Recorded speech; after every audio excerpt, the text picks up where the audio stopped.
नमस्कार दोस्तों, आज हम भारतीय राजनीतिक विचारकों की श्रेणी में डॉक्टर भीमराव रामजी अंबेडकर जी के बारे में पढ़ेंगे। और अगर आप हमारे चैनल पर नए हों तो सब्सक्राइब करें और बेल आइकन को भी दबा दें ताकि आने वाली वीडियो की नोटिफिकेशन आप तक सबसे पहले पहुंच सके। सामान्य परिचय। दलितों के नेता और सामाजिक समानता के लिए जीवन पर्यंत संघर्षरत डॉक्टर भीमराव अंबेडकर का जन्म 14 अप्रैल 1891 को मध्य प्रदेश के महू नगर में मध्यवर्तीय परिवार महार जाति में हुआ था।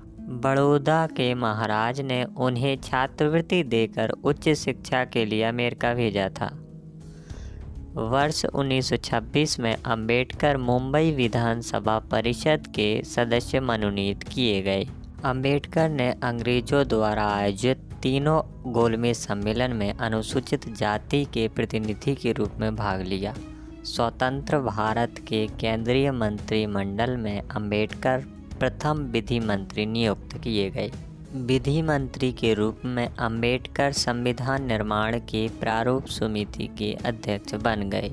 5 फरवरी 1951 को संसद में अंबेडकर ने हिंदू कोड बिल पेश किया, जिसके असफल हो जाने पर 27 सितंबर 1951 को नेहरू मंत्रिमंडल से त्याग पत्र दे दिया। अंबेडकर ने वर्ष 1920 में मूक नायक साप्ताहिक एवं 1927 में बहिष्कृत भारत पाक्षिक पत्र का प्रकाशन किया। अंबेडकर एक धर्मनिरपेक्ष राज्य के समर्थक थे। डॉक्टर अंबेडकर की रचनाएं। वेटिंग फॉर ए वीज़ा 1935-36 यह डॉक्टर अंबेडकर की आत्मकथा है।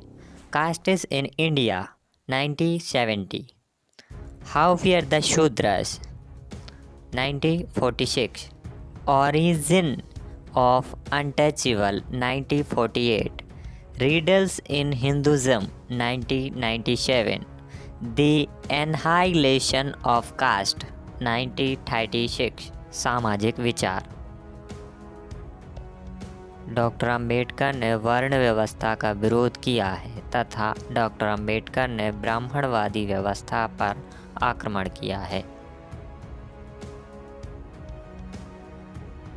डॉक्टर अंबेडकर ने वर्ण व्यवस्था के नियमों को पूर्णतः अवैज्ञानिक, अव्यवहारिक, अन्यायपूर्ण व गरिमाहीन माना। डॉक्टर अंबेडकर ने वर्ण व्यवस्था की तुलना प्लेटो की सामाजिक व्यवस्था की परिकल्पना से की। डॉक्टर अंबेडकर के अनुसार वर्ण व्यवस्था में वे दोष विद्वान हैं जो सामाजिक संरचना की प्लेटो की परिकल्पना में विद्वान थे।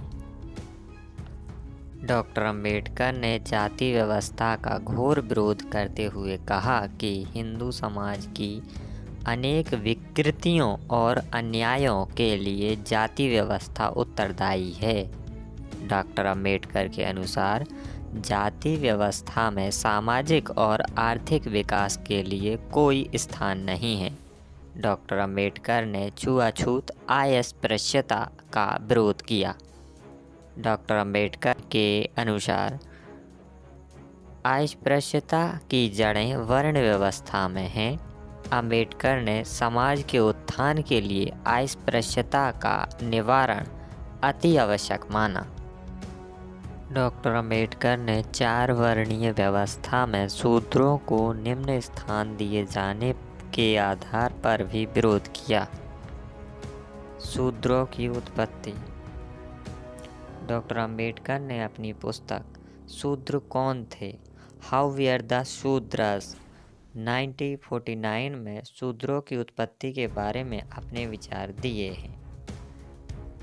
डॉक्टर अंबेडकर ने शूद्रों को कोई पृथक वर्ण नहीं अपितु क्षत्रिय वर्ण का ही भाग माना।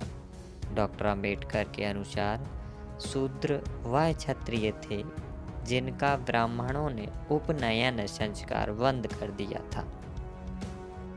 महार वेतन प्रणाली तथा कोट व्यवस्था। महार वतन प्रणाली महाराष्ट्र में प्रचलित थी। महार वतन प्रणाली के अंतर्गत अनुसूचित जाति के किसी व्यक्ति को सरकारी कार्यालय में नौकरी करने पर यदि वह अनुपस्थित है तो उसके परिवार के किसी सदस्य को अनिवार्य रूप में उसके स्थान पर कार्य करना पड़ता था। खोट जमींदार थे, किसानों से राजस्व वसूली का कार्य करते थे। खोटी भूमि प्रबंधन का तरीका था जो महाराष्ट्र राज्य के कोंकण क्षेत्र में था। डॉक्टर अंबेडकर ने इन दोनों प्रणालियों का विरोध किया। दलित वर्गों के उत्थान का उपाय। हिंदू समाज के परंपरागत विधान में क्रांतिकारी परिवर्तन करके हिंदू समाज को समता और भ्रातृत्व के आदर्शों के आधार पर संगठित किया जाना चाहिए।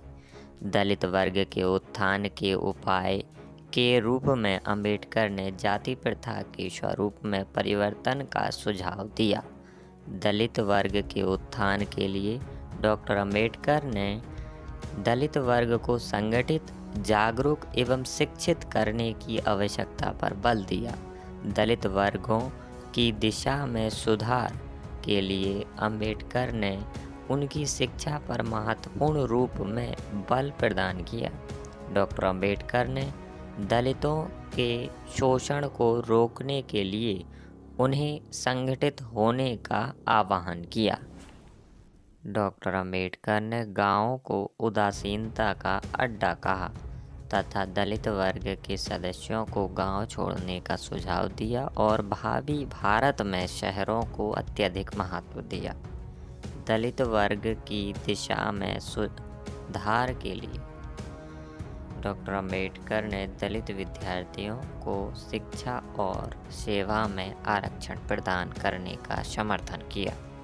डॉक्टर अंबेडकर ने दलित वर्ग की दिशा में सुधार के लिए दलितों को धर्म परिवर्तन करके बौद्ध धर्म स्वीकार करने का भी सुझाव दिया।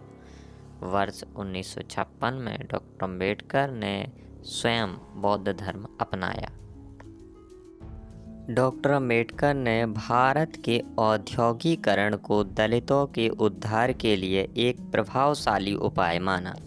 दलित वर्ग के उत्थान के लिए डॉक्टर अंबेडकर ने इंडिपेंडेंट लेबर पार्टी अगस्त 1936 तथा शेड्यूल कास्टेज फेडरेशन 1942 जैसे संगठनों की स्थापना भी की। डॉक्टर अंबेडकर के राजनीतिक विचार। नंबर 1, राज्य का स्वरूप। डॉक्टर अंबेडकर ने राज्य का उदारवादी स्वरूप स्वीकार किया तथा वे कल्याणकारी राज्य के पक्षधर थे। डॉक्टर अंबेडकर ने संसदीय शासन प्रणाली का समर्थन किया। डॉक्टर अंबेडकर के अनुसार धर्म में भक्ति आत्मा से मुक्ति का मार्ग हो सकता है, परंतु राजनीति में भक्ति या वीर पूजा आकर्षित और संभावित तानाशाही के लिए मार्ग सुनिश्चित करती है। डॉक्टर अंबेडकर ने ऐसी शासन प्रणाली का समर्थन किया जो शक्तियों के विभाजन पर आधारित हो तथा जिसमें कार्यपालिका, व्यवस्थापिका और न्यायपालिका की शक्तियां एक जगह केंद्रित न हों। डॉक्टर अंबेडकर के लोकतंत्र संबंधी विचार। डॉक्टर अंबेडकर ने संवैधानिक लोकतंत्र का समर्थन किया तथा इसकी सफलता के लिए संवैधानिक नैतिकता को आवश्यक माना। उनके अनुसार राजनीतिक लोकतंत्र की सफलता के लिए सामाजिक एवं आर्थिक लोकतंत्र एक पूर्व शर्त है। डॉक्टर अंबेडकर के अनुसार स्वतंत्र शासन तथा लोकतंत्र तब वास्तविक होते हैं जब शासक वर्ग की सत्ता को सीमित किया जा सके, अतः केवल संविधान एवं वयस्क मत अधिकार से ही लोकतंत्र स्थापित नहीं होता। उन्होंने लोकतंत्र की निम्नलिखित समस्याओं का भी वर्णन किया है। नंबर 1, राजनीतिक लोकतंत्र से पहले सामाजिक एवं आर्थिक लोकतंत्र की स्थापना आवश्यक है। नंबर 2, लोकतंत्र किसके लिए है, यह ज़्यादा महत्वपूर्ण होता है। समाज में शासन एवं शासित के मध्य सत्ता का संघर्ष होता है। नंबर 3, सत्ताधारी अपनी शक्ति एवं प्रतिष्ठा के कारण वंचित वर्गों में प्रभुत्व बनाने में सफल हो जाते हैं। जाति, वर्ग और लोकतंत्र। डॉक्टर अंबेडकर ने कहा कि विदेशियों के द्वारा किसी देश की स्वतंत्रता एवं लोगों की स्वतंत्रता में अंतर है जिसे नहीं समझा जाता है। अतः कांग्रेस देश की स्वतंत्रता के लिए संघर्ष कर रही है, लोगों की स्वतंत्रता के लिए नहीं। इसलिए महत्वपूर्ण नहीं है कि स्वतंत्रता के लिए संघर्ष हो रहा है। भारत में ब्राह्मणवादी व्यवस्था विद्यमान है, इसलिए लोगों की स्वतंत्रता का आशय ब्राह्मणवादी व्यवस्था का अंतर है। डॉक्टर अंबेडकर के अनुसार भारत में जाति वर्ग से ज़्यादा महत्वपूर्ण है। अधिकारों के प्रति दृष्टिकोण। डॉक्टर अंबेडकर मानव अधिकारों के प्रबल समर्थक थे। उनके अनुसार नागरिकों के कुछ अधिकारों को अनुउल्लंघनीय माना जाना चाहिए तथा उन्हें संवैधानिक सुरक्षा प्रदान की जानी चाहिए। आर्थिक विचार। डॉक्टर अंबेडकर ने भारी उद्योगों का समर्थन किया है। डॉक्टर अंबेडकर मिश्रित अर्थव्यवस्था के समर्थक थे।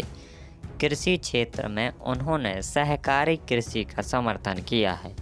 मार्क्सवाद की आलोचना। डॉक्टर अंबेडकर ने वर्ग संघर्ष के विचार का विरोध किया। उनके अनुसार वर्ग संघर्ष द्वारा समाज से गरीबी और शोषण को नहीं मिटाया जा सकता। डॉक्टर अंबेडकर ने भारत की साम्यवादी दलों की आलोचना भी की। उनके अनुसार ये दल उच्च जाति के लोगों का संगठन है। उन्होंने बौद्ध धर्म को मार्क्सवाद से बेहतर माना। डॉक्टर अंबेडकर के द्वारा गांधी जी की आलोचनाएं। डॉक्टर अंबेडकर के अनुसार गांधी जी के द्वारा चलाए गए अछूतों के उद्धार का कार्यक्रम भ्रामक है। उनके अनुसार यह सनातनवाद का दूसरा रूप है। डॉक्टर अंबेडकर के अनुसार परंपरागत हिंदूवाद की सभी बुराइयां गांधी जी में विद्यमान हैं। गांधी जी वर्ण व्यवस्था के पक्षधर थे। डॉक्टर अंबेडकर के अनुसार गांधी जी ने हिंदूवाद की सभी कुरीतियों का दार्शनिक औचित्य प्रतिपादित किया। डॉक्टर अंबेडकर के अनुसार गांधीवाद में विरोधाभास है, क्योंकि गांधी जी देश की राजनीतिक व्यवस्था को परिवर्तित करने के लिए तो संघर्ष कर रहे थे, परंतु वे सामाजिक व्यवस्था को बनाए रखने के समर्थक थे। डॉक्टर अंबेडकर के अनुसार गांधी जी द्वारा वर्णित राम राज्य की संकल्पना लोकतंत्र के प्रयोग में संभव नहीं है। डॉक्टर अंबेडकर ने गांधी जी के ट्रस्टीशिप सिद्धांत को पूर्णतः अस्वीकृत कर दिया तथा उन्होंने इस सिद्धांत को हास्यास्पद बताया। डॉक्टर अंबेडकर ने यह तक कहा कि गांधीवादी विचार में व्यक्ति को पशु की भांति माना गया है, क्योंकि गांधी जी सादगीपूर्ण जीवन का समर्थन करते हैं। डॉक्टर अंबेडकर ने उनका कड़ा खंडन किया। डॉक्टर अंबेडकर संबंधी कुछ तथ्य। डॉक्टर अंबेडकर द्वारा स्थापित दल एवं संस्थान। अखिल भारतीय अनुसूचित जाति संघ की वर्ष 1942 में स्थापना की। बहिष्कृत हितकारिणी सभा की स्थापना 20 मार्च 1924 को मुंबई में हुई। इंडिपेंडेंट लेबर पार्टी अगस्त 1936। इसी दल को अंबेडकर के समर्थकों ने वर्ष 1957 में रिपब्लिकन दल का नाम दिया।